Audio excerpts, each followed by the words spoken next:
1, durugin muna natin ang ating sky flakes na isasama natin or ating gagamitin sa pagluluto ng ating masarap na okra. Masarap na, masustansya pa. Kaya naman, this is Bella, ang inyong kusinera ng Idalma's Kitchen.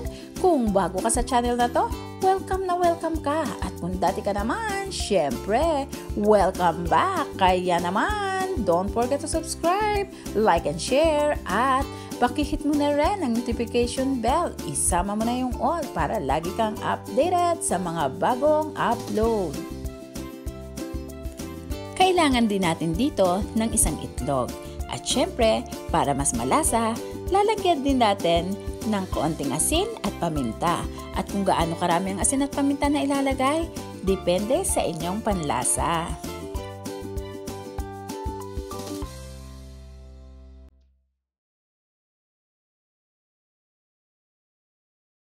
At ating paghalu-haluin ang itlog, paminta at asin.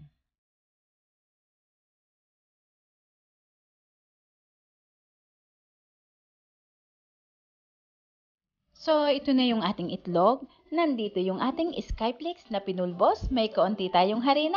At ito ang ating masustansyang okra.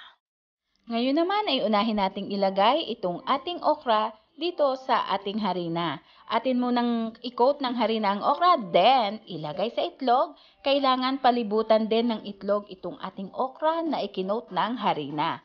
Ayan, at kapag nailubog na natin sa itlog, isusunod naman natin dito sa ating sky flakes.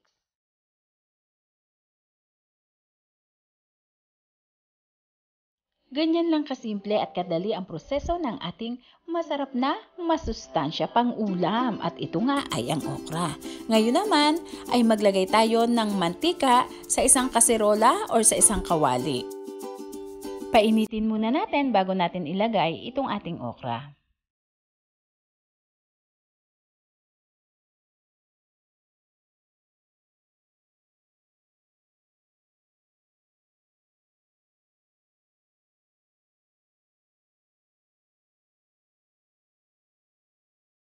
Pihit-pihitin lang din natin gamit ang tongs para pantay na pantay ang luto nitong ating okra.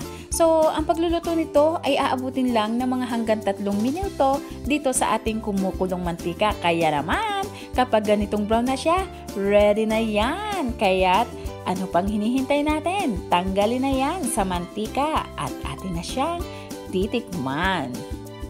Nilagyan ko rin siya ng sausawan para naman talagang lasap na lasap ang sarap nitong ating masustansyang okra. Simple na, masustansya pa. Kaya naman, maraming salamat pong muli sa inyong lahat. Bye-bye! Mag-ingat po tayo!